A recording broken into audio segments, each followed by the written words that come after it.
Mengapa Undang-Undang Dasar 1945 tidak dapat dilaksanakan secara murni dan konsekuen? Salam Pancasila! Salam Pancasila! Mengapa Undang-Undang Dasar 1945 tidak dapat dilaksanakan secara murni dan konsekuen?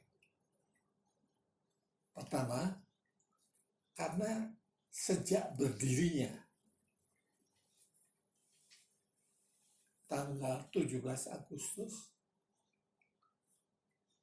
Republik Indonesia sudah terancam untuk dibubarkan, tidak diakui, dibubarkan oleh Belanda.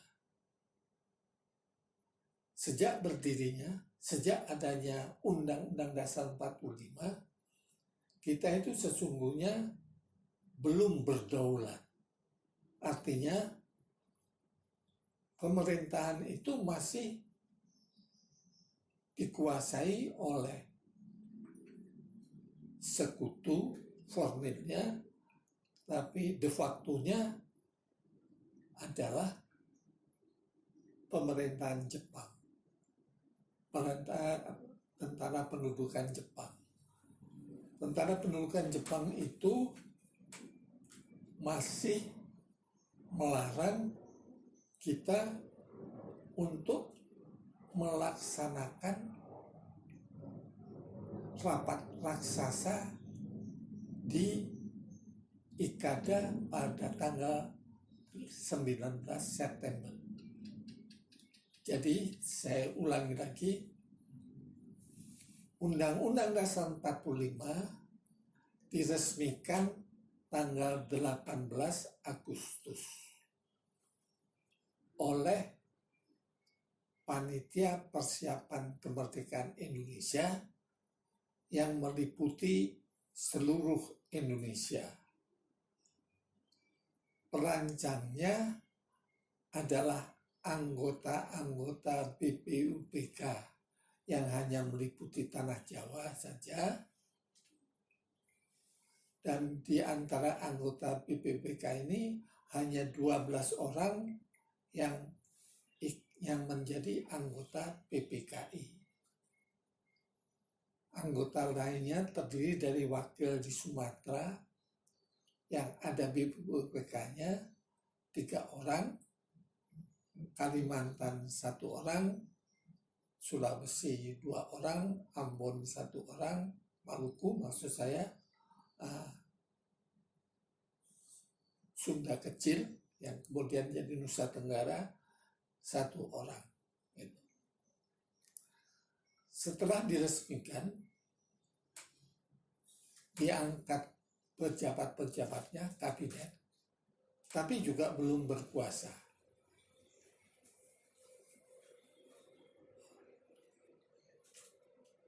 Gubernur-gubernurnya yang dikirim ke Sumatera, ke Indonesia Timur, dan ke tempat-tempat lain itu, yang di Sumatera dan Jawa itu bisa berfungsi, tetapi yang di Kalimantan, Sulawesi, Maluku, dan Indonesia itu ditangkapi Belanda. Itu yang menunjukkan bahwa Undang-Undang Dasar itu waktu itu hanya berjalan di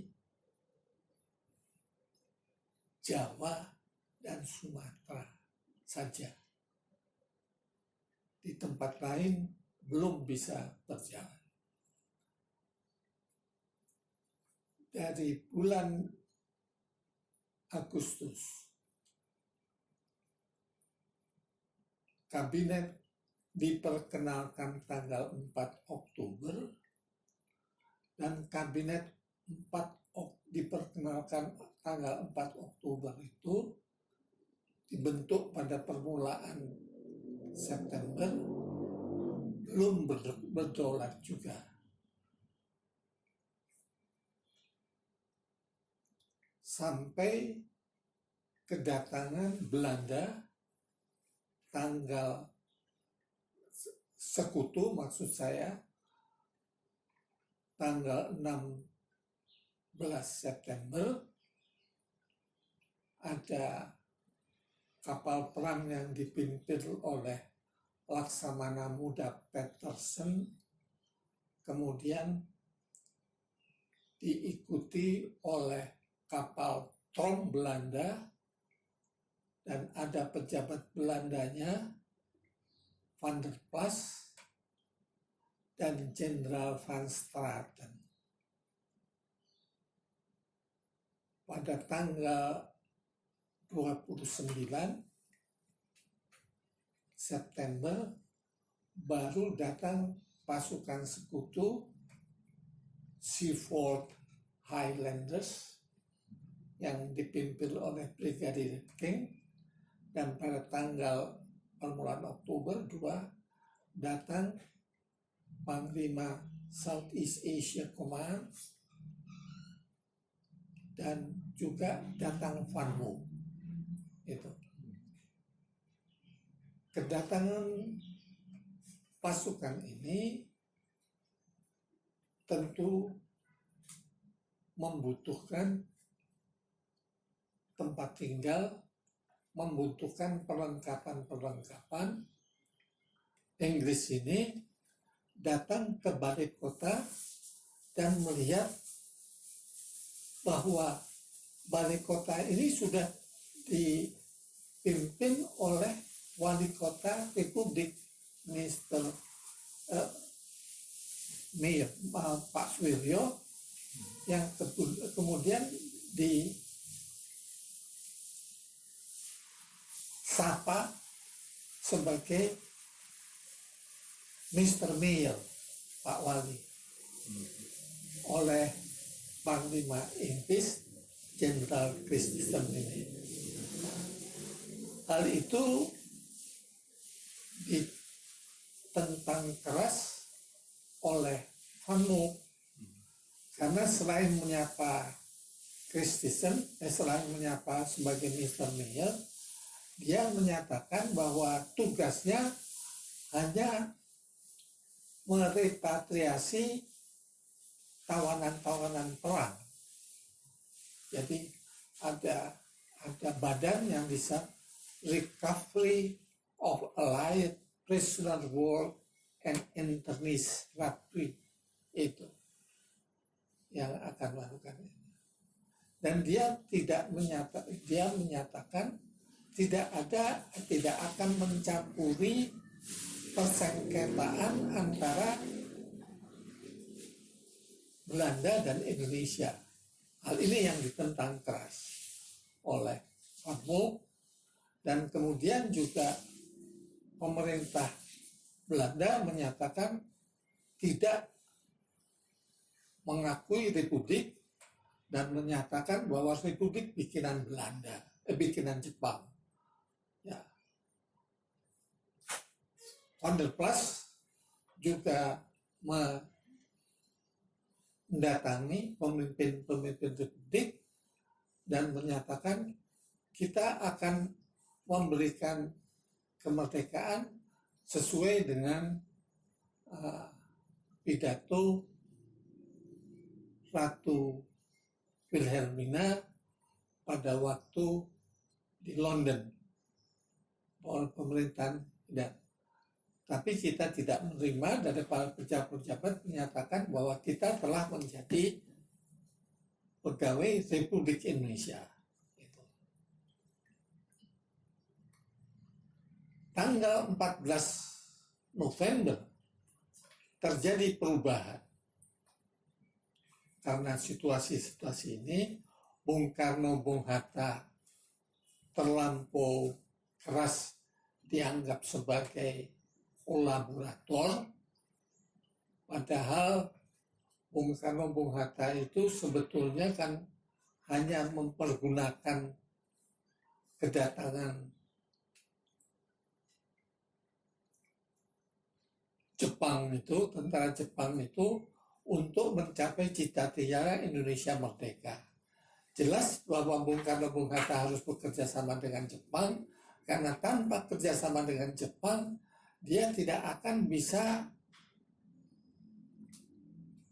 max forming, max unwinding-nya itu tidak bisa mengumpulkan kekuatan itu. Karena orang tidak kenal betul kan sebagai siapa pemimpin-pemimpin kita itu. Karena pada waktu itu jumlah orang yang melek huruf hanya 5%. Jumlah sarjana hanya 1.000 orang, tidak cukup untuk menempati seluruh eselon 1 saja, tidak cukup itu. Hanya jadi tokoh-tokoh yang belum betul-betul berpendidikan. Dan tidak ada seorang pun yang punya pengalaman. Karena kita itu tidak pernah sepanjang sejarah kita itu tidak pernah punya konstitusi, tidak pernah punya sistem pemerintahan seperti yang tercantum di Undang-Undang Dasar 45. Tidak pernah punya badan perwakilan. Baik kerajaan Mojopahit, kerajaan yang Bone di mana, tidak ada satupun juga yang punya struktur pemerintahan modern yang punya konstitusi. Yang dikenal pun hanya satu, yakni kerajaan. Tidak ada mengenal republik. Jadi perubahan sistem pemerintahan itu sifatnya adalah masih belum tetap. Boleh dikatakan ya masih mencoba-coba mana yang paling baik untuk Indonesia. Karena dari sebelum perang, jadi selama perintis kemerdekaan itu, yang diinginkan termasuk oleh GAPI itu adalah sistem parlementer. Sistem parlementer yang diinginkan. Jadi Indonesia berparlemen. Baru ada perubahan itu tahun 45 itu saja. Baru memikirkan tentang adanya sistem presidensial. Itu. Sebab itu pada tahun 45 itu juga kemudian berubah. Berubahnya itu dengan adanya juga maklumat wakil presiden tanggal 16 Oktober itu yang menyatakan, jadi ini yang tidak murni dalam konsekuen itu, mulai dari Knip sebagai pembantu presiden berubah menjadi Knip sebagai badan legislatif yang ikut menyusun garis besar haluan negara. Kemudian tanggal 14 November Kabinet Syahrir menunjukkan bahwa ada perubahan besar yang mula-mula presiden sebagai kepala negara dan kepala pemerintahan diubah kepala negara dan kepala negaranya presiden dan kepala pemerintahannya Syahrir. Tapi itu pada waktu itu hanya dikenal dua sistem pemerintahan.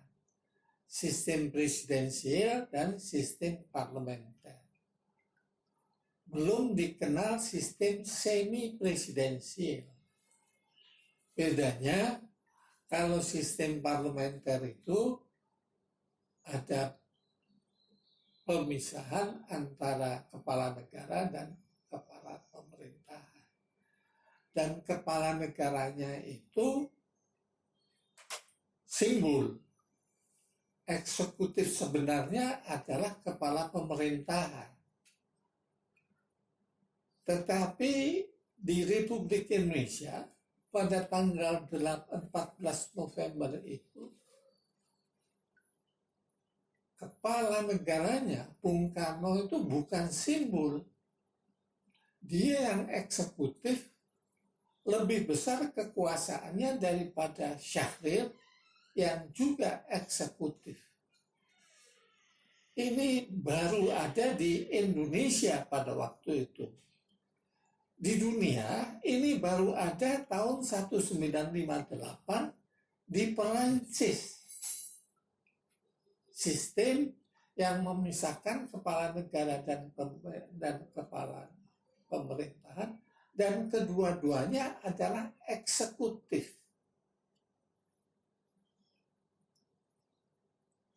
Kedua-duanya eksekutif. Itu jadi bedanya dengan sistem parlementer yang eksekusi hanya Perdana Menteri dan sistem presidensial yang eksekutifnya adalah presiden yang merangkap sebagai kepala pemerintahan.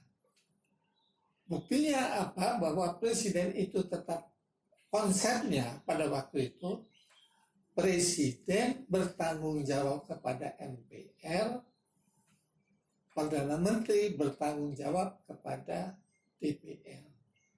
Tetapi karena belum juga ada MPR, terus Bung Karno bukannya tidak bertanggung jawab, tapi mau dia bertanggung jawab tetap pada Knep. Hal ini terlihat pada waktu Perjanjian Linggajati. Di Perjanjian Linggajati itu tidak diterima oleh Knep. Jadi Perjanjian Linggajati itu baik oleh Belanda, oleh DPR Belanda, Parlemen Belanda yang terdiri dari Eerste Kamer dan Tweede Kamer, maupun oleh Knep tidak diterima. Upayanya begitu besar, Presiden Soekarno menambah anggota-anggota Knep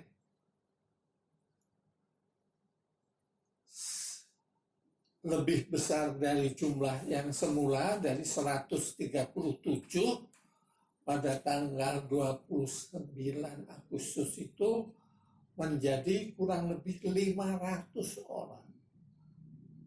Tetapi tetap tidak diterima. Jadi, mau melaksanakan asas demokrasi bahwa keputusan treaty atau agreement itu, jadi kita menganggap bahwa Linggajati itu satu agreement, satu treaty, tapi Belanda tidak menganggapnya begitu, gitu. Karena dia hanya mengakui hanya untuk Jawa dan Sumatera saja. Jadi, kan Linggajati itu pengakuan de facto Jawa dan Sumatera. Itu sudah melenceng juga 12 Agustus bahwa ini meliputi seluruh Indonesia. Akhirnya Bung Hatta menyatakan bahwa kalau persetujuan ini, rancangan persetujuan ini tidak diterima, maka pilihlah presiden dan wakil presiden yang lain. Mendengar hal itu, para anggota Knep kemudian baru menyetujui rancangan persetujuan Linggajati. Di sini dari sudut ketatanegaraan kelihatan ada persoalan legality dan legitimacy. Kurang legal karena bertentangan dengan suara terbanyak, tetapi legitimate karena kemudian diterima oleh seluruhnya. Itu tetap legitimate, meskipun tetap ada yang tidak setuju tetap ada itu. Jadi kelompok Tan Malaka tetap tidak setuju itu, tapi jauh lebih kurang dari itu.